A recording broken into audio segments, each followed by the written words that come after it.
basic overview of Shop Financials is we have three different pieces, and we're going to see essentially three different reports that we're going to run. But what we're trying to do is we're trying to answer these three questions, and usually in this order. First one is, how much money did we make, right? Did we make money? Did we lose money? The second one is, how much money do we have? All right, we made a profit. How much money do I have in my bank account or in my liabilities or in my accounts payable? What does that look like?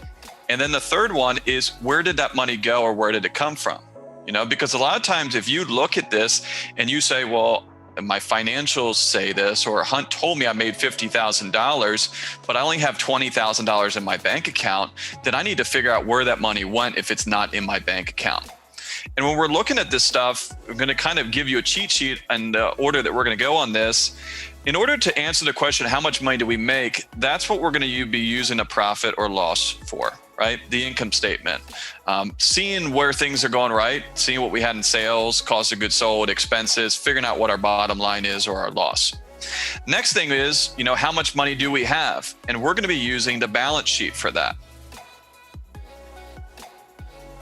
So the balance sheet is going to give us a snapshot, depending on what day it is, whether it's today, whether it's the end of the year, whether it's the end of the month. That's going to give us a snapshot of where we stand for that day. And then the last one is, arguably one of the more important things. Where did the money go if we made money, or where did the money come from in order to fund a loss if we did have a loss? And on that one, we're going to be using a statement of cash flow.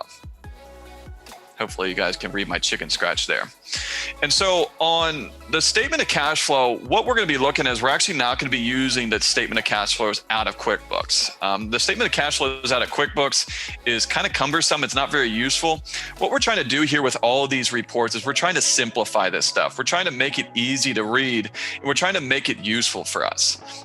All too often I see people, and I look at their financials and they say, Hunt, I just don't understand this, because it's either not set up correctly or they're not looking at the right reports. And I agree. I look at this stuff all day, every day, so I can look at some pretty messed up financials. But for people that aren't very comfortable with their financials, you can't do that.